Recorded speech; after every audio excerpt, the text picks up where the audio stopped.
ආයුබෝවන් අද 2022 අගෝස්තු මාසයේ 11 වෙනිදා. අදත් පුර 15ක පොය දවසක්. අද බෞද්ධ වංශ කතාවල එන විදිහට බෞද්ධයා සලකන්නේ නිකිණි පොය දවස කියලා. මම නිතිපතා පොය දවසට කරන පෝදා බණ කයිවාරුව සඳහා අද දේශකයෙක් කැඳව ගත්තා. මම දේශකයා හඳුන්වා දෙන්නම්. ඔහු පේරාදෙණිය විශ්වවිද්‍යාලයේ සිංහල විශේෂවේදී උපාධියක් කළ දමිත් වැලිකල. එතකොට අද එහෙයියා වශයෙන් ඉන්නේ මේ පැත්තේ මම.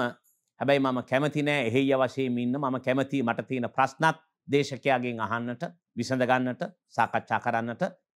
මම දමිත්ට වඩා අවුරුදු 28කට විතර කලින් කොළඹ විශ්වවිද්‍යාලයේ සිංහල විශේෂවේදී උපාධියක් කරපු කෙනෙක්. ඒ නිසා දමිතුත් මමත් දෙන්නම සිංහල සාහිත්‍යයේ පුරාණ ගද්‍ය පද්‍ය සාහිත්‍ය පිළිබඳව යම් ප්‍රමාණයකට ඉගෙනගෙන තියෙනවා. හදාarලා තියෙනවා. එතකොට අපේ පුරාණ සාහිත්‍යය සම්පූර්ණයෙන්ම ගොඩනැගෙන්නේ බෞද්ධ සංකල්ප මත, බෞද්ධ කතා මත, බෞද්ධ කතාවස්තු මත. ඒ නිසා පේරාදෙණිය විශ්වවිද්‍යාලයේදී දමිත් හැඳින්වුවේ යාළුවෝ කදිර කියලා, මාව හැඳින්වුවේ සන්න කියලා. සන්නයි කදිරයි දෙන්න අද පොය දවසේ ධර්ම සාකච්ඡාවක් කරන්න හදන්නේ. එක යුගාසන ධර්ම සාකච්ඡාවක්. මම ඊටම ගෞරවයෙන් අද දේශනයට පිළිගන්නවා දේශකයානෝ දමිත් වැලිකල යානෝ. අයිබෝන් දමිත්. අයිබෝන්. දමිත් වැඩේ පටන් ගමු. මම අර ඔයත් එක්ක කරපු ප්‍රෝග්‍රෑම් එකේදී කිව්වා දමිත්ත් පොඩ්ඩක් මේ සාහිත්‍ය ගැන පොඩ්ඩක් ඉතිහාසය ගැන කතා කරමු කියලා. දමිත්ම කියන්නකො අද කතාවේ තේමාව නිමිති කරගන්නේ මොන වගේ දෙයක්ද අපි? සිංහල සාහිත්‍ය වංශය ගත්තට පස්සේ කියන්නේ බෞද්ධ ආගමික පදනමක් මත තමයි ගොඩනැගෙන්නේ. එතකොට මූලික වශයෙන්ම ඉතිහාසයේ ඉඳලා ලියවිච්ච බණ කතා සාහිත්‍යයක් අපිට තිබිලා තියෙනවා.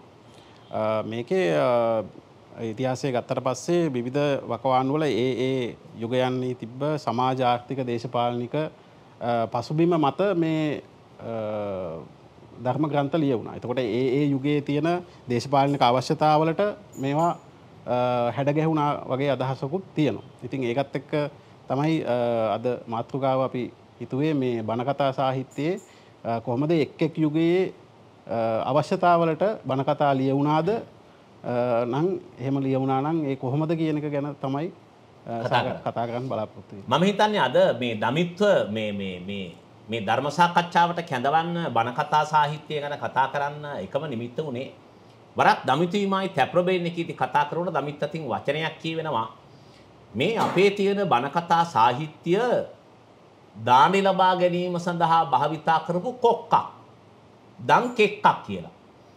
ඒ කියන්නේ කෙක්කක් දානවා අපි ගහේ ගෙඩි කඩා ගන්න කෙක්කක් දානවා යාළුවෙකුට කොක්කක් දානවා එන්ට්‍රි පොයින්ට් එකක් හදා ගන්නවා එහෙම නැත්නම් එයාව නම්ම ගන්න කරන දෙයක් විතර කෙක්ක නැත්නම් කොක්ක වශයෙන් හඳුන්වන්නේ. ඒතර මේ බණ කතා සාහිත්‍යයේ සමහර පොත් හඳුන්වනවා මේක දන් කෙක්කක් කියලා. මේක දමිත්ගේ ප්‍රකාශයක් නෙවෙයි මම හිතන්නේ මේ දන් කෙක්කක් කියන එක. මේක කාගේද දමිත්? මේක මාර්ටින් වික්‍රමසිංහ තමයි කියන්නේ මේ ප්‍රකාශය සද්ධර්මාලංකාරයේ අරඹයා තමයි මේ ප්‍රකාශය කරන්නේ. ඒ කියන්නේ ගම්පොළ කාලේ ලියවිච්ච සද්ධර්මාලංකාරය බෞද්ධ සාහිත්‍ය ගැන වැඩිම ග්‍රන්ථ ලියලා තියෙන විවේචනාත්මක අදහස් දීලා තියෙන බණ කතා සාහිත්‍ය පොත ලිව්ව. එහෙම නැත්නම් ගුත්තිලේ ගැන ඊටාම නිවැරදි විවේචනයක් ගෙන ආපු ගුත්තිලේ සාහිත්‍ය නැගීම සිංහල සාහිත්‍ය නැගීම ලියපු. තවත් කියන්නකෝට මතක ටිකක් වික්‍රමසිංහ ගැන. බණ කතා සාහිත්‍ය සිංහල සාහිත්‍යයේ නැගීම වගේ කියන්නේ සම්භාව්‍ය සිංහල සාහිත්‍ය සම්බන්ධයෙන් බොහොම අභිරුචියෙන් වර්ණනා කරපු ඒ පිළිබඳව ලොකු භක්තියකින් ලියපු විචාරකයෙක් සහ ලේඛකයෙක්. එයා ගුත්තිලේ හඳුන්වන්නේ සිංහල පද්‍ය සාහිත්‍යයේ මුදුන් මල්කඩ කියලා. හරියට මේ ගද්‍ය පද්‍ය සාකච්ඡා කරා. ඒතර ඒ නිසා මේ සද්ධර්මාලංකාරය කියන කෘතිය දංකෙක්ක් කියන එක මේ දමිත් වැලිකලගේවත් සන්නස්ගලගේවත් එක මාර්ටින් වික්‍රමසිංහගේ ප්‍රකාශයක්. අපි දැන් අනිවාර්යයෙන්ම මම හිතන්නේ. අපේ බණ කතා සාහිත්‍ය පටන් ගන්නේ කොයි කාලෙද? අපේ දැන් අනුරාධපුරය, පොළොන්නරුව, දඹදෙණිය, ගම්පොළ මෙහෙම එනවනේ, කුරුණෑගල මෙහෙම එනවනේ. මේ බණ කතා සාහිත්‍ය කියන එක පටන් ගන්නේ දමිත් ඉදිරියට කොයි කාලෙද? බණකතා සාහිත්‍යස මූලිකවම අපිට හම්බෙන්නේ අනුරාධපුර යුගයේදී මොන ගැහෙනවා අමාවතුර ඒ වගේ අමාවතුර පොළොන්නරුවේ ඇත්තටම අනුරාධපුර යුගයේ අඩුයි හම්බෙන ඒවා. නමුත් යම් යම් සාක්ෂි තියෙනවා තිබුණයි කියලා. නමුත් ඔය මහ බණ පොත් කියන සංකල්පය බිහි වෙන්නේ දඹදිව යුගයේ පූජාවලියත් එක්ක තමයි මහ බණ පොත් කියන සංකල්පය නිර්මාණය වෙන්නේ. එතකොට අපි ඔය කතා කරන සද්ධර්ම අලංකාරයේ කිසියම් විදියක මූලික ස්ථානයක තමයි පූජාවලිය තියෙන්නේ. පූජාවලියත් ඒ දෘෂ්ටිවාදයේම නියෝජනය කරන ඊට කලින් ලියවිච්ච පොතක්. ඔව්. දැන් මමත් මගේ අදහස කියලා ඉන්නම්. මම හිතන විදිහට දමිත් අනුරාධපුර කාලේ විවිධ ග්‍රන්ථ ලියවෙනවා. හෙරටුවා ලියවෙනවා. සීහලට කතා කියවෙනවා. විමුක්ති මාර්ගය ලියවෙනවා. එළුදලදා වංශේ කාව්‍ය ලියවෙනවා. හෙළු සූත්‍ර ලියවෙනවා. දහම් කවි ලියවෙනවා. සීගිරි ගී විශේෂයෙන් අනුරාධපුර කාලේ ලියවෙනවා. ඒතර සඳස් ලකුණ ලියවෙනවා. කාංකා විතරණී සම්නිය ලියවෙනවා. පිටපොත් ලියවෙනවා. තූපවංශ වර්ණාවක් ලියවෙනවා. ඊට අමතරව සියබස් ලකර විශේෂයෙන්ම සියබස් ලකර ලියවෙනවා. අර දණ්ඩීන්ගේ කාව්‍ය ආදර්ශයේ අනුවර්තනයක් කියලා හිතන එක ලියවෙනවා. සිකවන්ද හා සිකවන්ද විනස ලියවෙනවා. හෙරණසික ලියවෙනවා. මෙන්න මෙහෙම යෝගයක් අය පහ කරනවා. ඒතර අපිට අනුරාධපුර කාලය ඇතුලේ හම්බ වෙන්නේ නැහැ දමිත් මේ බණ කතා සාහිත්‍යයට. අපිට මෙතන සාහිත්‍යයක් හම්බ වෙනවා අඩුයි. මම පොළොන්නරුවේ නිකන් නම් ටික කියන් ගියාම අපි එතනින් පටන් ගමු. පොළොන්නරුවේ වෙසතුරුදා ගැටපද ලියවෙනවා. ධම්ම සංගණී පොත ලියවෙනවා. මෝදේ උදාවත, බෝධිවංශ ග්‍රන්ථිපදය, ජාතක කතා සම්නියය ලියවෙනවා. පොළොන්නරු කතිකාවත, ධර්ම ප්‍රදීපිකා විශේෂයෙන්ම අමාවතුර, සසදාවත, මේඝදූත සම්නියය, කාව්‍ය ආදර්ශ මෙහෙම පොත් ගොඩක් පොළොන්නරු කාලේ ලියවෙනවා. මේකෙන් මම නිකන් මතක් කරන්න කැමති විශේෂයෙන්ම මේ සාහිත්‍ය ඉතිහාසය විශේෂයෙන් මේ පොතේ. මේ මගේ ලොකු අප්‍රච්චයාව ගෞරවයෙන් මතක් කරන වෙලාවේ මහාචාර්ය පුංචි බණ්ඩාර සන්නස්ගල දමිත් තමයි මේ පොත ගෙනාවේ සිංහල සාහිත්‍ය වංශය. අපි ආසාවෙන් පරිහරණය කරන පොතක් නේද? ඔය ඊටාම විශිෂ්ට පරිශන කෘතියක් සිංහල සාහිත්‍ය සම්බන්ධයෙන් මෙතෙක් ලියවිච්ච විශිෂ්ටතම කෘතියක් විදිහට තමයි සිංහල සාහිත්‍ය වංශය. විශිෂ්ටතම තොරතුරු ග්‍රන්ථය කියලා කියන්න බලා ඩීටේල් විශාල ප්‍රමාණයක් තියෙන පොතක්. දමිත් තමයි ඒක අරගෙන ආවේ. එතකොට එයා සඳහන් කරන එකක් තමයි අපේ පළවෙනි බණ කතා පොත ධර්ම ප්‍රදීපිකාව නෙවෙයි ගුරුළු භූමිගේ අමාවතුර කියලා. එතකොට අමාවතුර ලියවෙන්නේ අමෘතා වහනම් අමාවතුර බුදුන් වහන්සේගේ තියෙන විවිධ ගුණයන් සම්බන්ධ ලියවෙන කෘතිය. මේක තමයි පළවෙනි පුරුෂ ධම්ම සාර්ථී ගුණය. පුරුෂ ධම්ම සාර්ථී ගුණය පාදක කරගෙන ලියන්නේ. ඔව්. අමාවතුර. දැන් අපි යනවා පොළොන්නරුවෙන් දඹදිව කාලයට. එතකොට දමිත් ගෙනාව තර්කය තමයි මේ අනුරාධපුරේවත් පොළොන්නරුවේවත් නෙවෙයි අර මහා බණ කතා කියන වැඩේ එළියට එන්නේ දඹදිව කාලේ. එතන මං කැමති දමිත්ගෙන් පැහැදිලි කරගන්න දඹදිව කාලේ කියන්නේ මොකක්ද, රාජධානියේ ස්වභාවය මොකක්ද සහ ඒ ආශ්‍රිත කාරණා ටික මේ මං කැමති දමිත්ගේ අදහස ඉස්සෙල්ලා අරන් ඉන්න දඹදිවිය. ඒ කියන්නේ දැන් ඒක ඉතිහාසයෙන් නම් ගත්තොත් අනුරාධපුරයේ රාජධානිය වැටෙනවා අවුරුදු 1500ක් තියෙන රාජධානියක්. පස්වෙනි මිහිඳුගෙන් පස්සේ වැටෙනවා 1076 වගේ පස්වෙනි මිහිඳුගෙන් පස්සේ අනුරාධපුර රාජධානිය වැටෙනවා. ඊට පස්සේ පොළොන්නරුවට එනවා. විජයබා රජුරන්ගේ පටන් ගන්න පොළොන්නරුව තියෙන්නේ අවුරුදු 175ක වගේ කාලයක්.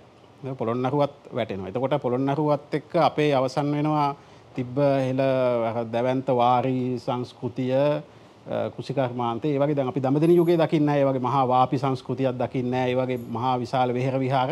හැබැයි අපිට ඉතුරු වෙන එකම දේ තමයි සිංහල සාහිත්‍යය කියන එකේ හොඳ ස්වර්ණමය යුගයක් අපිට පේනවා දඹදිව යුගයේ. ඔව්.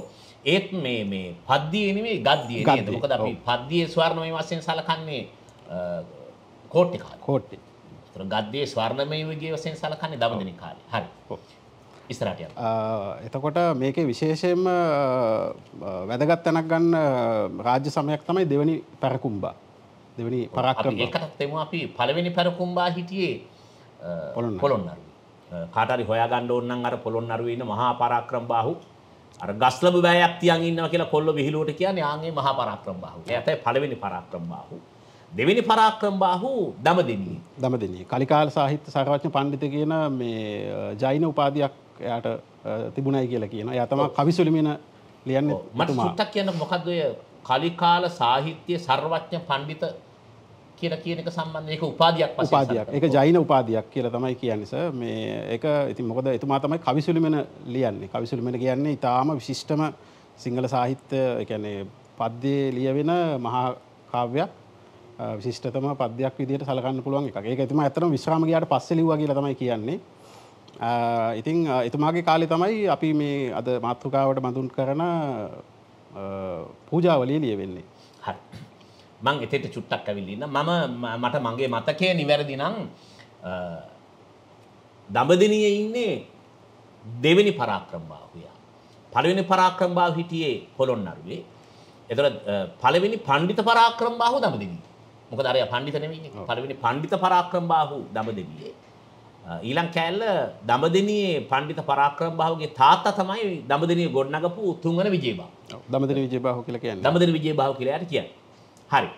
දැන් මෙන්න මේ කාලේ තමයි ලියවෙන්නේ මේ දඹදෙනි කාලේ පූජාවලිය. මම කැමති පූජාවලිය සහ ඒක ලියවුණු තැන පරිවෙනාධිපති ඒ පිරිවෙන් තෑගි දුන්නේ එක සහ ඒ පූජාවලිය ගැන තියෙනවා මටත් මේ මහා බණ කතා පොතක් විතර පූජාවලිය සමාජයට එන එක ඇතුලේ අර හරියට දමිත් මේ ගෞතම බුදුන් හිටියට පස්සේ අශෝක ධර්මාශෝක තමයි මේක මේ ප්‍රොජෙක්ට් එකක් ව්‍යාපෘතියක් සැකැස්මක් හදන්නේ. උදාහරණයක් වොත් එහෙම අද නිකිනි පොයේ වැදගත් වෙන්නේ මොකක්ද වෙසක් පොයේ වැදගත් වෙන්නේ මොකක්ද පවා මේ හරියට මේ ව්‍යාපෘතිය හදන්නේ අශෝකගෙන් පස්සේ. ඒ වගේ මට හිතෙනවා මේ දඹදෙනි සාහිත්‍යය ඇතුලේ තියෙනවා අපි බහුලව කතා කරන්නේ නැති ව්‍යාපෘතීන් තියෙනවා. මම හිතන්නේ දේශපාලන ව්‍යාපෘතීන් තියෙනවා. මම කැමති පූජාවලියට එන්නේ දේශපාලන ව්‍යාපෘතීන් ගැන දමිජ්ජ අදහස ගන්න. ඔව්. ඒ කියන්නේ සර් දැන් දඹදෙනිය කියන්නේ තුන්වෙනි රාජධානිය. එතකොට පොළොන්නරුව වැටිලා දඹදෙනි යුගයේ වෙනකොට කිසියම් විදියක ලංකාවේ ආර්ථිකමය වශයෙන් අර කිව්වා වගේ දැන් මහා වාපි සංස්කෘතිය නැහැ. අපේ කෘෂිකර්මාන්තයේ යම් යම් අඩුපාඩුකම් ඒ වෙනකොට ඇති වෙන්නේ නැති. එතකොට සහ දිගින් දිගටම එන්න ගත්ත දකුණු ඉන්දීය ආක්‍රමණ වල තීව්‍රතාවය වැඩි, ශීඝ්‍රතාවය වැඩි. එතකොට මේ රාජ්‍යත්වය සුරක්ෂිතව පවත්වාගෙන යන්න ලොකු වියදම් ටිකක් ඒ කාලේ තියෙන්න ඇති අනිවාර්යෙන්. එතකොට රාජ්‍ය වියදම් ආරක්ෂක වියදම් ඉහළ යනකොට ඊට අනුලෝමව ආදායමක් ඕන වෙනවා මේ බුද්ධ ශාසනය පවත්වගෙන. මොකද සිංහල බෞද්ධ රාජ්‍යයක් විදියට රාජ්‍යත්වයේ වගකීම තමයි ශාසනය රැක ගැනීම. එතකොට ඒ වෙනුවෙන් කිසියම් විදිහක අරමුදල් සම්පාදනය කරගන්න පූජාවලිය ලියවුණා කියලා සාධාරණ සැකයක් තියෙනවා. සාධාරණ සැකයක් සහ ඒක සහේතුකව දක්වන්න පුළුවන් කාරණා ටිකක් තියෙනවා. එකක් තමයි පූජාවලිය ලියන්නේ දෙවනි පරාක්‍රම බාහු රජතුමාගේ මහායමති විසින් කරන ලද ආරාධනයක් අනුව. දේවපති රාජ කියන අමාත්‍යවරයා විසින් ආරාධනා කරනවා මයුරපාද පිරිවෙනේ හිටපු පරිවෙනාධිපති හාමුදුරන්ට. උන්වහන්සේගේ නමක් සඳහන් වෙන්නේ නැහැ. ඒක තමයි එතන තියෙන විශේෂත්වය. එකක් ඒ මයුරපාද පරිවෙනාධිපති කියන්නේ මයුරපාද කියන්නේ පිරිවෙනේ නම. බුද්ධ පුත්‍ර හිමියන් කියන්නේ බුද්ධ පුත්‍රයෙක්. භික්ෂුවක් කියන එක අංගවන්නේ. ඒකෙන්නේ උන්වහන්සේගේ නමක් සඳහන් වෙන්නේ නැහැ. ඉතින් මේ පූජාවලිය ලියන්න දේවපති රාජ අමාත්‍යවරයා විසින් කරන ලද ආරාධනයක් අනුව තමයි ලියන්නේ. එතකොට ඒක එකක් මේක මේ රාජ්‍ය මැදිහත් වීමක් සහිතව ලියවෙන පොතක්. මට නිකන් සැකයක් හිතෙන එකක් කියන්න. දැන් ලංකාවේ වර්තමානයේ මම අහලා තියෙනවානේ මෙන්න මේ වැඩේ කරලා දීපන් උඹට මම ගුවන් විදුලියේ බණක් කියන්න දෙනවා. මට මේ වැඩේ කරලා දීපන් උඹ මං ඉන්දියාවේ මහානායක කරනවා. උඹට මේ වැඩේ කරලා දීපන් මං උඹට පන්සලක් හදලා දෙනවා. එතකොට මේ විශේෂයෙන් මේ දේවපති රාජ ඇමතිවරයා සිදත ලිවීම පවා මෙහෙම ඒ පිටිපස්සේ මේ ව්‍යාපෘති ඉන්නෝ. තා ප්‍රබල ඇමතිවරයෙක් නේ. මට සැකයක් තියෙනවා නිකන් මේ මයුරපාද පිරිවෙනේ ඉන්න එයා පිරිවෙනාධිපති වැඩේ කරගත්තා. එයාගේ නමින් පිරිවෙනාධිපති ලිව්වේ කියලා තමයි පූජාවලිය එළියට එන්නේ.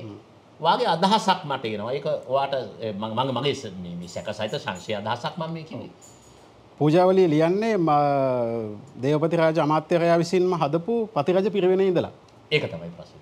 පතිරජ පිරිවෙනේ. එතකොට ඇමතිවරයා විසින් ආරාධනා කරනවා. ඇමතිවරයා විසින් හදලා දීපු පන්සලක ඉඳන් තමයි පූජාවලිය ලියන්නේ. සහ මයුරපාද හාමුදුරුවෝ කියනවා මේක විටින් විට ඇවිටිලි කරාලු මේ පොත ලියව ගන්න දේවපති රාජ අමාත්‍යවරයා.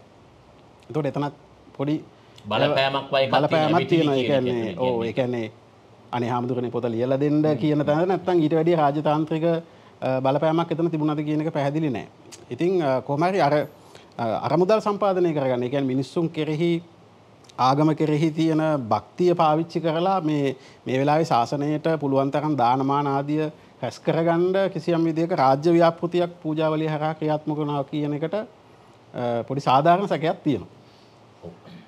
ඒ කියන්නේ ඇත්තටම විවිධ ව්‍යාපෘතීන් සඳහා බෞද්ධ ශාසනය චීවරය භාවිතා කරපුවා තියෙනවා. දැන් ඕක විශ්වාස කරන්න අමාරු නම් මම මෑත කාලේ උදාහරණයක් කියන්නම්. මට මතකයි දමිත් මේ පැපිලියානේ පන්සලේ හාමුදුරුවෝ අර මහින්ද රාජපක්ෂ ආණ්ඩුව කාලේ සුදුරෙදි සිල් රෙදි සම්බන්ධව ව්‍යාපෘතියේදී ඒකට දඬුවමක් ලැබුණාම ඒගොල්ලෝ බේරගන්න පින්නපාති වැඩියා. පාත්‍රයේ පින්නපාති වැඩියා. දැන් කෝටි සංඛ්‍යාත මුදලක් මිනිස්සු දුන්නලු. පින්නපාති වැඩියා. පාත්‍රය අරගෙන මේ බුද්ධ පුත්‍රයෝ මට හොඳට මතකයි කිරිබත්ගොඩ පැත්තේ පින්නපාතේ ගියා බෞද්ධ නගරේ. නේ මිනිස්සු සල්ලි තමයි මේකට දැම්මේ.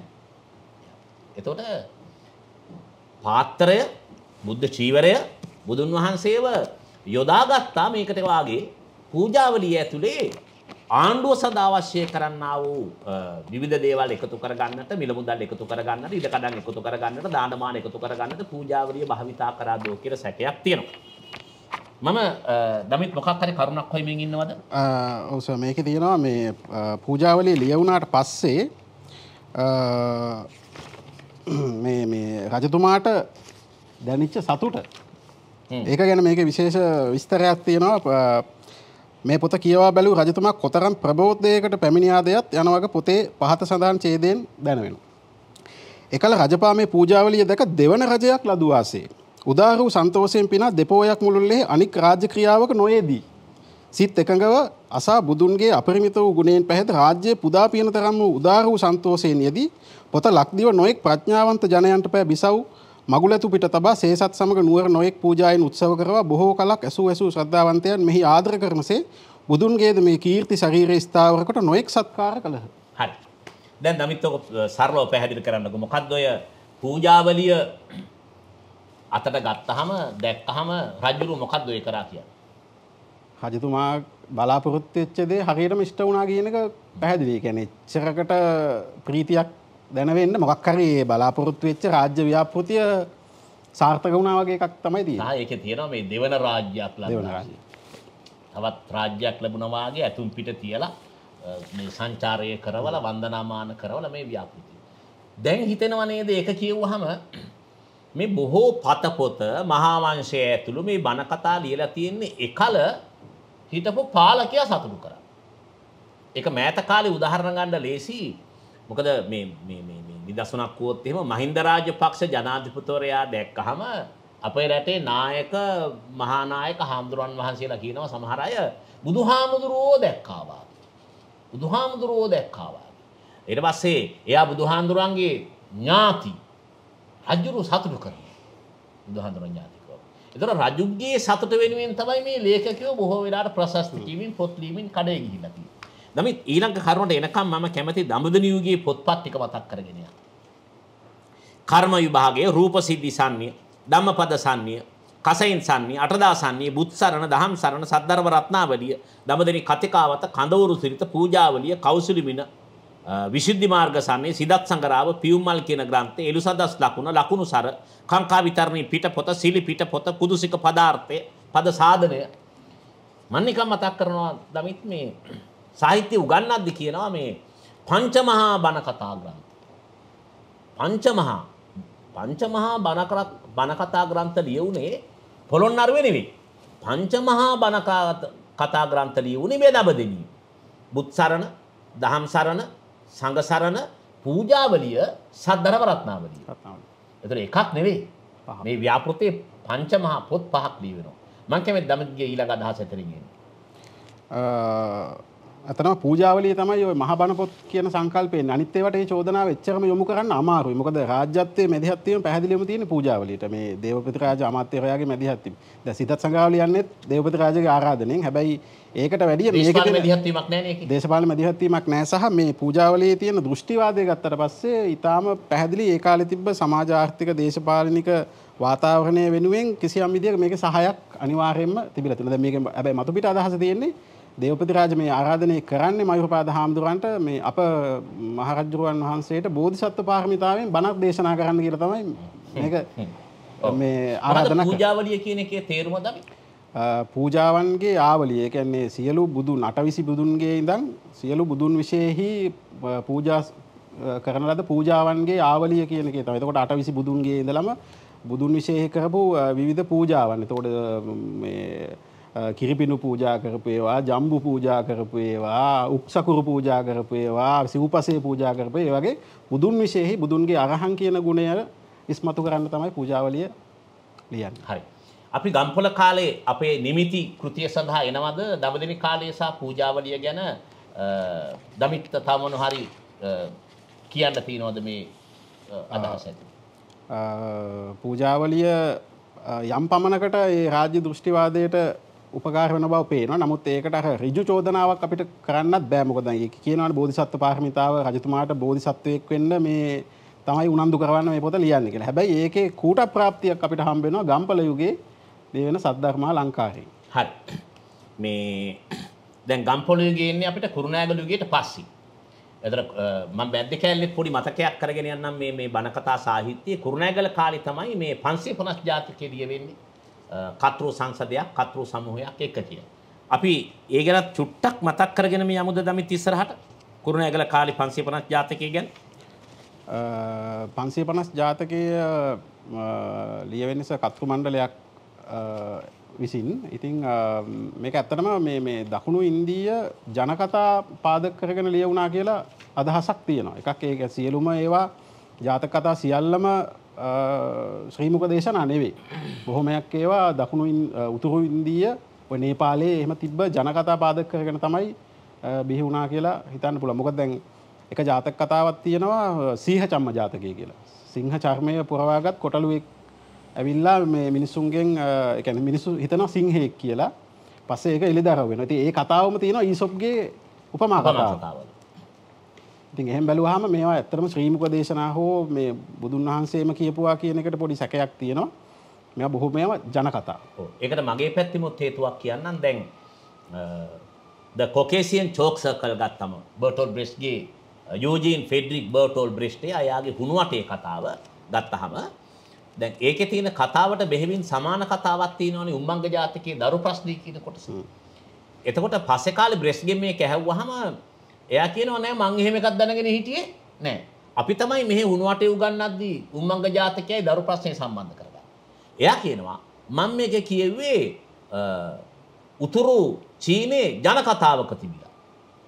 එතන උතුරු චීනේ ජන කතාවලත් තිබිලා තියෙනවා මේ දරු ප්‍රශ්නේ මේ අම්මලා දෙන්නෙක් එකෙක් යක්ෂණියක් එකෙක් මව්වක් කියන ප්‍රශ්නේ තිබිලා තියෙනවා.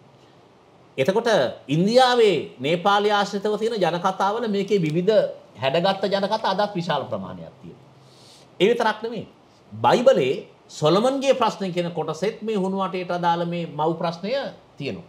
එතකොට මේක බුදුන් වහන්සේගේ ශ්‍රී මුක දේශනාවක් නෙවෙයි. විවිධ ආගම්, විවිධ ජනප්‍රවාද, විවිධ රටවලට මේ ජනප්‍රවාදයේ ගිහිල්ලා එහෙම නැත්නම් විශාල කාලයක් තිස්සේ ඉන්දීය ජනතාවගේ දැනුම් සම්භාරය අත්දැකීම් දෙක තුරා තමයි 550 ජාතකය හැදුනේ. ඒකේ යම් ප්‍රමාණයක් බුදුන් වහන්සේගේ ශ්‍රී මුක දේශනා තියෙන්නට පුළුවන් කියලා හිතනවා. හරි. අපි එමුද ගම්පොළ යුගයට? සද්ධර්මා ලංකාරේ. ඔව්. අද නිමිති කරගන්න කතාව තියෙන්නේ සද්ධර්මා ලංකාරේ. ඒ සමන් කැමති අද දේශකයාගෙන් ගම්පොළ කාලයේ සහ සද්ධර්මා ලංකාරය ගැන ඔහුගේ පූර්වික අදහස ඉස්සෙල්ලා අහගෙන ඉන්න. සද්ධර්මා ලංකාරයේ ලියවෙන්නේ ඇත්තට පාලි රසවාහිනියේ අනුවර්තනයක් කියන්නේ ඒක ටිකක් නිදහස් පරිවර්තනයක් කියලාත් කියනවා. ඉතින් ඒ පාලි කතා පාදක කරගෙන තමයි ලියවෙන්නේ. නමුත් මේකේ තියෙනවා මේ දේශීය ජන කතාවල ස්වභාවය ගොඩක් දුරට දකින්න පුළුවන් සද්ධර්මා ලංකාරේ. ධර්මකීර්ති පරම්පරාව සහ මේ කෘතිය. ඔව් ගඩලාදෙණි විහාරස්ථානයේ පාදක කරගෙන තමයි මේ ධර්මකීර්ති පරම්පරාව බිහි වෙන්නේ. ජයබාහු ධර්මකීර්ති ද්විතීක ධර්මකීර්ති හාමුදුරුවෝ තමයි පොත ලියන්නේ. මොකද උන්වහන්සේගේ ගුරු හාමුදුරුවෝ ධර්මකීර්ති සීලවංශ ධර්මකීර්ති හාමුදුරුවෝ. ගඩලාදෙණි තමයි හිටියේ. right. සද්ධර්ම ලංකාරය ගැන මම අහලා තියෙන කතාව තමයි දැන් විශේෂයෙන්ම දඹදිනි කාලේ සද්ධර්ම රත්නාවලිය 550 ජාතකවත කුරුණෑගල කාලේ මේ ඔක්කොම ගත්තාම ඒ වගේ නම් ගම් ප්‍රදේශ ඔක්කොම ಭಾರತೀයනේ බුද්ධ කාලීනයිනේ දැන් චින්චිමානිකාව ಭಾರತೀය ගංගානම් ගඟ ಭಾರತೀය පටාචාරා ඉන්දියාවේ කුණ්ඩලකේසි ඉන්දියාවේ හැබැයි මේ ගම්පොළ ගංගපොළ හෙවත් ගම්පොළ කේන්ද්‍ර කරගෙන තමයි සද්ධර්මාලංකාරය ලියවෙන්නේ. ඒකේ ඉන්නවා මේ අබේතිස්ස හාමුදුරුවෝ ආරණ්‍යක අබේතිස්ස හාමුදුරුවෝ එයා මේ ගම්පොළ ඉඳන් මහාන වෙලා කැලේට ගිය කෙනෙක්. එයා ගම්පොළ හාමුදුරුවෝ කෙනෙක්. ඒ නිසා සද්ධර්මාලංකාරයේ විශේෂ වෙන බොහෝ දේවල් ගම්පොළ කාලේ දේශීය සිදුවීම් තියෙනවා. ඒ නිසා මම අහලා තියෙනවා මේ අරවත් ඔක්කොම පංච මහා බණ කතා පොත් තියෙනවා තමයි සිංහලේ මහා බණ කතා පොත සද්ධර්මාලංකාරය කියලා. මොකද අපේ දේවල් නේ තියෙන්නේ. ඕකේ තියෙනවා දුටු ගැමුණු ගැන තියෙනවා, දේවී ගැන තියෙනවා, අශෝකමාලා ගැන තියෙනවා, විවිධ කතා අපි මේ ලංකාවේ. ඒ නිසා මම අහලා තියෙන එක සිංහලේ මහා බණ කතා පොත තමයි සද්ධර්මාලංකාරය කියන්නේ. දැන් දමිත් ඉස්සරහට යන්න පුළුවන් ඉතින් එහාට. සද්ධර්ම ලංකාරයේ මේකේ සඳහන් වෙන ලිවීමේ හේතු පාඨයේ විදිහට තියෙන්නේ ලෝ වැඩ පිනිස බුදුන් විසින් වදාහන ලද සද්ධර්මයේ මාගධික භාෂාවේ නොහසල සිංහල දීපවාසීන්ට නොදැනෙන හේයින් හෙළුබසින් පෙරලා ලංකා දීපවාසී සාදු ජනයන්ගේ සිත් පහදවමින් ලෝ වැඩ වඩා බොහෝ කාලයක් පවත්නා පරිද්දෙන් ධර්ම ව්‍යාඛ්‍යානයක් කළම නෙවයි මෙසේ කරුණා පුරස්සරව පවත්නා ලද්දෙන් මේ ආකාරයෙන් තමයි කියන්නේ. කියන්නේ පාලි මාගධී භාෂාවේ නොහසල සිංහල ජනයා වෙනුවෙන් තමයි ලියන්නේ. කියන්නේ උදී ජනයා වෙනුවෙන් ලියවෙන පොතක්. ඕකම තිබුණා නේද දමිත් දඹදිනි කාලේ සද්ධර්ම රත්නාවලිය. ඔව්. ඒ කියන්නේ සද්ධර්ම රත්නාවලිය ලියද්දී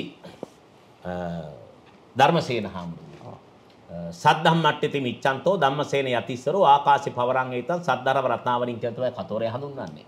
එයා කෘතිය පටන් ගද්දිත් කියනවා මේ පාලි ක්‍රමයේ හැර අර්ථ පමණක්ගෙන අප කලා වූ මේ ප්‍රබන්ධය අරකමයි. නුවණ මදවුවත් කුසල ඡන්දය ඇතිව මතක නම් කියන්න. නුවණ මදවුවත් කුසල ඡන්දය ඇතිව ධර්මාභියෝගයට උපදෙස් ලදින් පින් බණ දැන පින්කම් හැසිර නිවන් සාදා ගන්නා සත්පුරුෂයන්ට වැඩ පිළිස සද්ධර්ම රත්නාවලිය ප්‍රබන්ධ කරම්හ. හරි. නුවණ මදවත් කුසල ඡන්දය ඇතිව ධර්මාභියෝගයට උපදෙස් ලදින් බණ දැන පින්කම් හැසිර නිවන් සාදා ගනිත් නම් එවන් වූ සත්පුරුෂයන්ට වැඩ සඳහා සද්ධර්ම රත්නාවලිය නම් ග්‍රන්ථයක් කරම්හ. අරකමයි. ඒ කියන්නේ මේ සද්ධර්ම අලංකාරය ලිව්ව හේතුවම තමයි සද්ධර්ම රත්නාවලිය තියෙන්නේ. දැන් මේ සද්ධර්ම අලංකාරය ඉස්සරහට යන්න අපි. මේකේ තමයි අපි අර මුලින් කතා කරපු ඒ කියන්නේ පූජාවලියේ තිබ්බ අර මිනිසුන්ගේ ශ්‍රද්ධාව කියන එක ඒ වචනේ පාවිච්චි කරගමද දැන් මිස්යූස් කරා. කමක් නැහැ. මේක ගිහි බණ කයිවා. ඒ කියන්නේ ගම්පල යුගයේ වෙනකොට ශාසනයේ තිබ්බ ලොකු ගැටලුවක් තමයි සිව්පසෙන් පිරිහිලා හිටියේ සංඝ සමාජය. දානමාන හම්බෙන්නේ නැහැ. එතකොට මේකට මොකක් හරි කිසියම් විදිහක ඒත් අර කියනවා වගේ ව්‍යාපෘතියක් පූජාවලිය ලියන කාලේ වගේම අශෝකගේ ව්‍යාපෘතිය වගේම ප්‍රොජෙක්ට් එකක් හදන්න ඕන. ප්‍රොජෙක්ට් එක. ඒකේ අර පූජාවලියට වඩා මේකේ අර තියෙන මොකක්ද ඒකට කියන්නේ වචනේ කිව්වට අමුයි. අමුයි. මගේ වචනේ අමුයි කියන එක. අමුයෙම කියනවා. අමුයෙම කියනවා සහ ඒකේ අර මේ කැතගතිය පේනවා. සමහර ඒවා හරි සාහසිකයි. සාහසිකයි. දානේ දීපල්ලා කියලා කියනවා අම්මා තාත්තා මරලා හරි පන්සලට දන් දියල්ලා කියන තැනට දරුවෝ මරලා හරි දන් දියන් කියන තැනට සාහසිකයි. පූජාවලිය එහෙම සාහසිකකමක් නෑ. බොහොම ලස්සනට චොක්ලට් එක ඔතලා මෙහෙම හැඩ කරලා තමයි තියෙන්නේ. මේ ආයත් මන් සද්ධර්ම අලංකාරය මේ පොතේ තියෙනවා මේ සූවිසි වර්ග. ධර්ම සංග්‍රහ වර්ගය, නිදහන වර්ගය, ධර්මශෝක වර්ගය, නන්දිරාජ වර්ගය, යක්ක වර්ගය, තුන්යහළු වර්ගය මෙහෙම වර්ග. අද අපි විශේෂ කරගන්න එක මොන වර්ගයටයි ඒකක්ද? තෙහාතික වර්ගයේ. තෙහාතික වර්ගයේ එන පුත්‍ර වස්තුව කියන කතාව. මම කැමති මේ ඒකේ කෙටි අදහස ඉස්සෙල්ලා දමිත්ගෙන් අහගන්න. පුත්‍ර වස්තුවේ. පුත්‍ර වස්තුවේ. පුත්‍ර වස්තුවේ තියෙන්නේ ලංකාවෙන් 60මහනක් භික්ෂූන් යනවා දඹදිව. ජයශ්‍රී මහා බෝධිය වන්දනා කරන්න. ඔව්. මෙහෙම ගියාම මේ භික්ෂූන්ව දකිනවා එහි ඉන්න දුප්පත් මිනිස්සෙක්. දැකලා මේ භික්ෂූන්ට දානයක් පිරිනමන්න හිතක් පහළ වෙලා ගෙදර ඇවිල්ලා බිරිඳට කියනවා සුදුර අපි මේ භික්ෂුන්ට දානයක් දෙන්න ඕනේ. මොනවද ගෙදර තියෙන්නේ අපිට දානයක් දෙන්න කියලා කිව්වාම ඔව් දැන් ඔහොම තිබුණාම දවි මේ YouTube එකේ බලලා සමහරව කියනවා ඔය සන්නගේ බොරු බක්. ඔහොම කතාවක් තියෙන විදිහක් නෑ.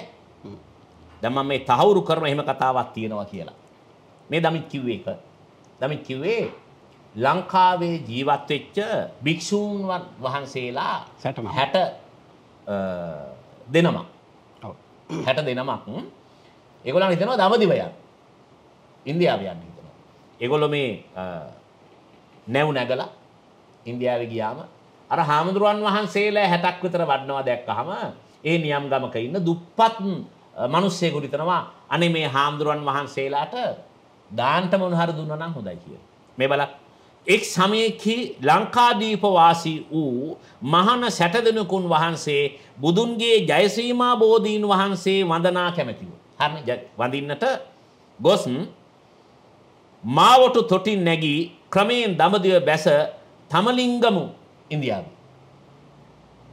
ගමට පටුන් ගමට වැඩ එතෙන් පැතම් නියංගම් රාජධානි පිරිවිලින් යනවා. ඒතර තමයි කියන්නේ එම්බා සොඳුර මේ ආර්යයන් වහන්සේට ධනක් දෙන්නා කැමැත්තිමි. පෙර අපි පින් නොකළ හේයි. ඒ කෑල්ල කියන්නේ. එයා කියනවා ධනක් දෙන්න ඕන කියලා අර පොඩි ලස්සනට කියනවා කොක්ක එන විදිහ. මේ අපි පෙර මොකක්ද කියන්නේ වාහිතනේ සොඳුරට මොකක්ද අරයා කියන්නේ. ඒ අර ඒ දෘෂ්ටිවාදී කෑල්ල එතනින් තමයි දාන්නේ. ඒ කියන්නේ අපි මේ ආත්මේ දුප්පත් වෙලා ඉන්නේ ගිය ආත්මේ පින් නොකරපු හින්දා දානමාන නොදීපු හින්දා මේ ආත්මේ දාන නොදුන්නොත් ලබන ආත්මෙත් මේ වගේම තමයි. ඒ නිසා කොහොම හරි දානයක් දෙන්න ඕනි කියන තැනට තමයි කතාව වෙන්නේ. ඔව් දමි මේක තමයි මං හිතන්නේ මිස්යූස් කිරිල්ලද මේකට කියන්නේ මොකද්ද? තක්කඩිකමද? මොකක් හරි එකක්. දැන් උදාහරණයක් වුවොත් එහෙම මන් දන්න මගේ මිත්‍රයෝ ඉන්නවා. උන්වහන්සේලා ඔය සමහර දැන් විශේෂයෙන්ම ඔය කිරිබත්ජොත් ඥානානන්ද හාමුදුරුවෝ හදන් යන පන්සල් ව්‍යාපෘතියේ ලෝකේ වටේ රට වටේ පන්සලක් හැදුවා. හැදුවාම ඥානන්ද හාමුදුරුවෝ දා වණක් කිව්වා. එයාට. හරිද? මම මේ කියන්නේ පාර්ලිමේන්තු මන්ත්‍රී මගේ මිත්‍රයා ගුණපාල රත්නසේකර තමයි මේක හදලා දුන්නේ. ඒක හැදුවේ ඔය කුරුණෑගලින් එහා මැල්සිරිපුර පැත්තේ. දේවපති රාජ වගේම තමයි. දේවපති රාජ වගේම තමයි. දේවපති රාජ වගේම තමයි. හරිද? හදලා දුන්නාම ඒකට ලක්ෂ 85ක් වාගේ මුදලක් එයා වීදම් කරා කියලා කිව්වා. එදා බණක් කියලා තියෙනවා එතෙන්ට ඇවිල්ලා කවුද? කිරිබත්ජොල ඥානන්ද හාමුදුරුවෝ. මේ බණ ඇහුවා විතරයි මේ කවුත් කරචෙට ගිහිල්ලානේ.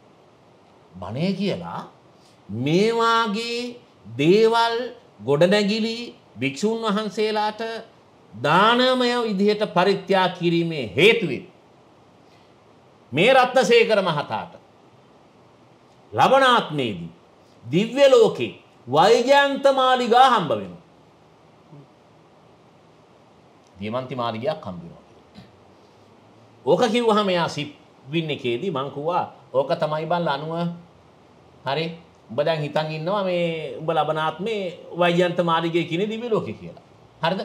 එතන වෛජයන්ත මාලිග පහක් විතර හම්බ වෙනවා. තව දෙකක් තුනක් හදලා දීපන් කියලා මම විහිළුවට කිව්වහම අර කතාව කොච්චර විශ්වාස කරනවද කිව්වොත් ගුණපාල රත්නසේකර මහත්මයා මට කියනවා උඹ මතක තියාගනින් උඹට අඩු ගානේ ලබනාත්මය අපේ ගෙදර හම්බ වෙන්නෙත් නැහැ. එන්න හම්බ වෙන්නෙත් නැහැ. කොහෙද ගෙදර? දිව්‍ය ලෝකේ. අපේ ගෙදර එන්න හම්බ වෙන්නේ නැහැ. ඇයි දන්නවද? උඹ ලබනාත්මෙ පුදින්නේ අපායේ. ඒ නිසා උඹට අඩු ගානේ මේ දිව්‍ය මාලිගයේ දකින්නවත් හම්බ වෙන්නේ නැහැ බං. ඒ තරම්ම පාප කර්මකින් ඉන්නේ කියලා. මේ ගෑණි ඔය මේ කියන්නේත් ඒකම නෙමෙයි මිනිහා. අපි ගියාත්මේ පව් කරලා. ඒකයි මේ දුප්පත් වෙලා ඉන්නේ. දැන් අපි මේ ආත්මේ පින් කරොත් ලබන ආත්මේ පොහොසත් වෙනවා. තව මගේ ජීවන අත්දැකීමක් කියන්නම් දමි. ඒ තමයි වාරාණසියේ මේ පැත්තින ගංගාවේ කවුරු හරි ඕන එකට ඡායාරූපයක් අමුණන්න මම මේ කියන එකේ එක් තීරයක තට්ටු දෙකේ තුනේ ලෑලි වලින් හදලා මුඩුක්කු වගේ ජරා කරගෙන විශාල පිරිසක් ඉන්න එක ඉවුරක. අනිත් පැත්ත ඉවුරට මේ මිනිස්සු යන්නේ. ඒ පැත්ත පිරිසිදුයි ලස්සනයි සෙනග නැහැ කවුරුවත් නැහැ. මං ඇයි එහා ඉවුරට යන්නේ නැත්තේ ගඟේ? ඒ මිනිස්සුන්ගේ මතය තමයි අදහස තමයි වම දකුණ කියමුකෝ. මට ඒ වම දකුණද මතක නැහැ හරියට. ඒකට සමා වෙන්න. අපි දව දකුණේ කියලා මේගොල්ලෝ ඉන්නේ. ඒගොල්ලෝ විශ්වාස කරනවා වම් පැත්තට ගියොත් වම් පැත්තේ පදිංචි වුණොත් ලබනාත්මේ අපාය යනවලු. මම කිව්වා යකෝ ඉතින් ලබනාත්මේ අපාය යන්න ඕනේ නෑනේ මේ මුඩුක්කු පීලිය මුන් දැන්ටත් ඉන්නේ වාරාණාසී අපායනේ. අඩු ගානේ මුන්ට මේ ආත්මේ දිව්‍ය ලෝක කියන්න පුළුවන් නේ ගගේ එහායි උරට ගියාම. හරිද? මේ ආත්මෙවත් යන්නේ ලබනාත්මේ අපායටයි කියලා. මේ දුප්පත් මිනිහෙක්නේ. මට ඉදලා මේ පට්ට පවුනේ අප්පා මේ මිනිහා. පට්ට පවුනේ. මේ බලන්න කියන එක. පෙර අප පින් නොකළ හේයින් දැන් දුක්පත්වම දැන් මේ පින් කෙතෙහි කුසල් නැමැති බිජුවටක් රෝපණය නොකළෝ නම් පින් කෙතක් මේක. පින් වපුරන්න පුළුවන් කුඹුරක්. පින් කෙතක්. මේකේ බිජුවටයක් රෝපණය කරේ නැත්තම් මොනවා හරි දන් දීලා දැම්මේ නැත්තම් මෙසේම ලබනාත්මේ දුප්පත්වම. දැන් අරයා කියනවා ස්වාමීනි අපගේ මේ ගේ දන් දෙන්නට කිසිම වස්තුවක් නැත. ගෑණි කියනවා එතෙකුදුවත් එක උපායක් ඇත. දමි කියන්නකො මොකද්ද මේ ගෑණි යෝජනා කරන බිරිඳ යෝජනා කරන උපාය මොකක්ද? පිටින්ද යෝජනා කරනවා ඒගොල්ලන්ගේ දරුවව මරලා දානයක් දෙමු කියලා. දරුවව මැරුවට පස්සේ මේ නෑදෑයෝ හිතවත්තු එකතු වෙනවනේ. යන්තම් නමුත් මොනවා හරි කන බොන දෙයක් අරගෙන එයි. ඒකට මේකෙන් අපි දානි දෙමු. ආගම මොනතරම් සාහසිකයිද? බිරිඳ කියනවා අපි දරුවා මරමු. දරුවා මැරුවහම මරණ ගෙදර එන අය අදත් අරන් එනවනේ. මාරි බිස්කට් ටිකක් ගේනවා, ක්‍රීම් කකර් ටිකක් ගේනවා, ක්‍රීම් සෝඩා ටිකක් ගේනවා, හාල් මිටියක් ගෙනත් දෙනවා, වටපිට වලින් කණ්ඩ දෙනවා. එහෙම හම්බ වෙනවනේ. දානමානනේ. පින් පිනිසනේ. ඒ ටිකෙන් අර හාමුදුරුවන්ට දන් දෙමු. ලබනාත්මේ දිව්‍ය ලෝක යන්න පුළුවන්. ආදරය කරන තමන්ගේ කුසේ උපන්න දරුවව මරා දාන්න තීරණය කරනවා මේ අම්මා. ඒ අම්මා කියනවා තාත්තා කියනවා හැබැයි මේ යෝජනාව ඔයාගෙන මේක ඔයාම කරන්න. බිරිඳ කියනවා නෑ පුතෙක් අයිති තාත්තටනේ ඔයාම කරන්න. දෙන්න අතර වාදයක් යනවා. දරුවා මරන්නේ අම්මද තාත්තද කියලා. දමිත් මොන හරි කියන්න තියෙනවා නම් කියන්නකෝ මම මේකේ උද්ෘතේ හොයා ගන්නකම්. ඊට පස්සේ දෙන්නටම මරන්න බැරි හින්දා දෙනවා මේ නැන්දම්මට දරුවව මරන්න. නැන්දම්මා කියනවා නේ මං කොහොමද මේ දරුවව මරන්නේ මේ උපුල් මේ මලක් වගේ ඉන්න මේ දරුවව නිල් මහනිල් ඇස් තියෙන කොහොඹ ඇහි බැම මොන වගේද කියන්නේ? කොහොඹ පතක් වගේ ඇහි බැම තියෙන මේ දරුවව කොහොමද මම මරන්නේ? ඊට පස්සේ තාත්තට දෙනවා. අම්මට බැරි හින්දා තාත්තට දෙනවා දරුවව මරන්න. තාත්තටත් බෑ කියලා. කියන්නද? ඔව්. නැත්තම් අපි දෙන්න බුරු කියනවා එකක් කියනවනේ. මේ ගම්පොළ කාලේ දංකෙක්කට දරුවා මරන්නට යනකොට තියෙන වර්ණනාව නිලුපුල් පෙති පරයන නිල් නුවන් හා කොහොඹ පතට බදු වූ යහපත් බැම සංගලක් ඇතිව අම්මා මෑණියනේ ප්‍රිය තොපුල් කියන මගේ අම්මා කියලා ආදරෙන් කියන මේ දරුවව ප්‍රිය තෙපුල් කියා සතුට වඩවා ඇවිදිනා වූ දුකසීලත් එකම ප්‍රිය පුත්‍රයා කවරක් නිසා මැරිය හැකිද? කොහොමද මරන්නේ? තාත්තා දෙන්නම දරුවා මරන්නත් ඕන. මොකද දරුවා මැරුවොත් විතරයි 3 මාසේ දානේ 7 දවසේ දානේ දේවල් ටික හම්බ වෙන්නේ. දරුවා මැරුවොත් තමයි දාන දෙන්න පුළුවන් වෙන්නේ. මේ කෘතිය ඇතුලේ තියෙන මිනිස්කම් තියෙනවා කියන එක ඇතුලේ හියුමන් රයිට්ස් තියෙනවා කියන එක ඇතුලේ බණ කතා සාහිත්‍ය ඇතුලේ මොනතරම් සාහසික අදහසක්ද ගෙන්නේ. දරුවා මරලා හරි කන්න දීපන් හාමුදුරුවන්ට. දරුවා මරලා හරි දාන දීපන්. ලබනාත්මේ දිව්‍ය ලෝකේ යන්න පුළුවන්.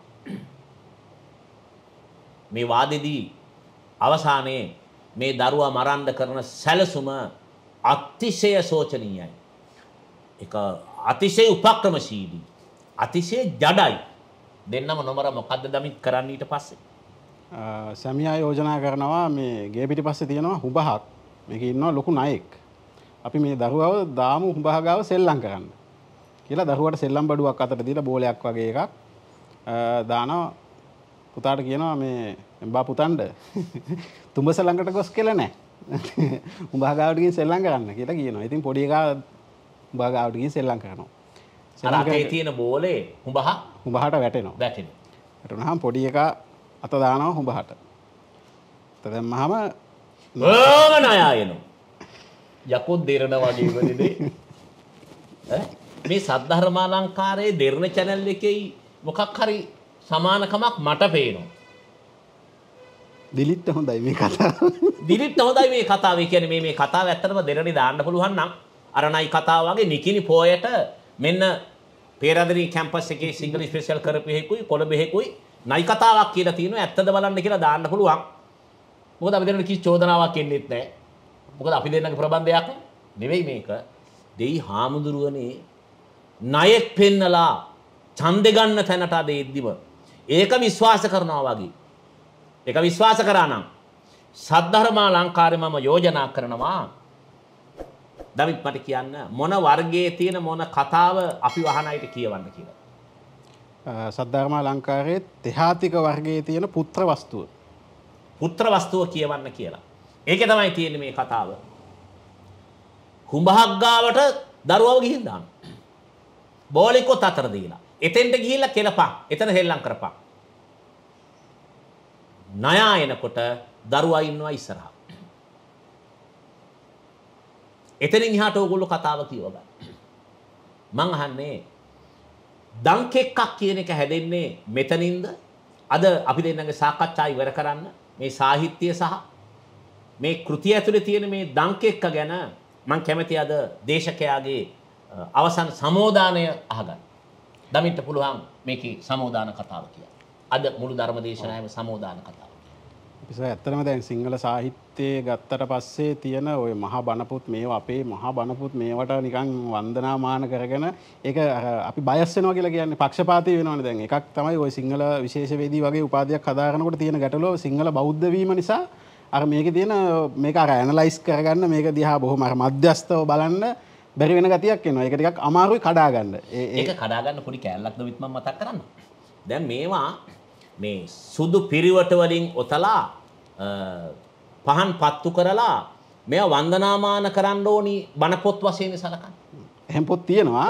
එහෙම පොත් තියෙනවා. ඒකට කියනවත් එක්ක මේ පිරුවානා පොත් වහන්සේ වායකක් දීලා වන්දනා කරනවා. හැබැයි අපිට පොඩි chance එකක් තියෙනවා සාහිත්‍යයේදී මේක සලකන්නේ බණ කතා සාහිත්‍ය කියලා. සාහිත්‍ය නම් අපිට අයිතියක් තියෙනවා කපා, කොටා, පරිහරණය කොට ਵਿਚාරය කිරීමේ අයිතිය තියෙනවා.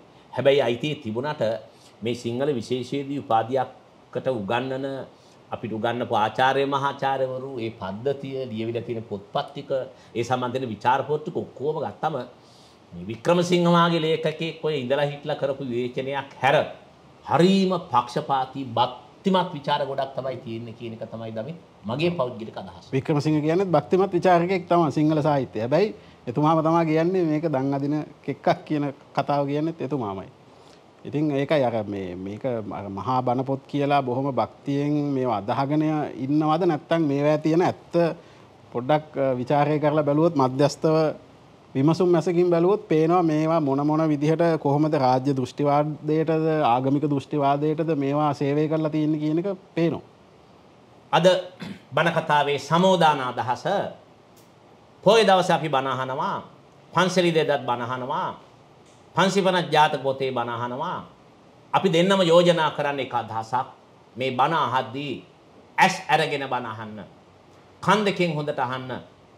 අපි පංචේන්ද්‍රයන්ගෙන් අහලා ඉමෝෂනල් භක්තිමත් වෙන්නේ නැතුව තර්ක ඥානයක් ගොඩනගාගෙන අවබෝධ කරගන්න මේවා රාජ්‍ය දෘෂ්ටිවාදයට පක්ෂපාතීද මේවා ලියවුනි කුමන හේතුවක් නිසාද මේ ආදි වශයෙන් හිතුවහම එක පැත්තකින් බෞද්ධයාට තමන්ගේ ආගමික නිදහස සහ සංස්කෘතිය වඩා නිවැරදිව තේරුම් ගන්න පුළුවන්.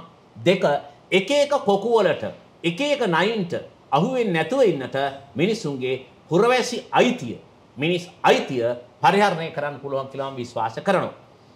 එහෙනම් දමිත් අද යුගාසන ධර්ම සාකච්ඡාවට සම්බන්ධව බොහොම ස්තුතියි. මම දමිත් දීර්ඝායුෂ වෙන්න කියලා ප්‍රාර්ථනා කරනවා. අයිබෝන්.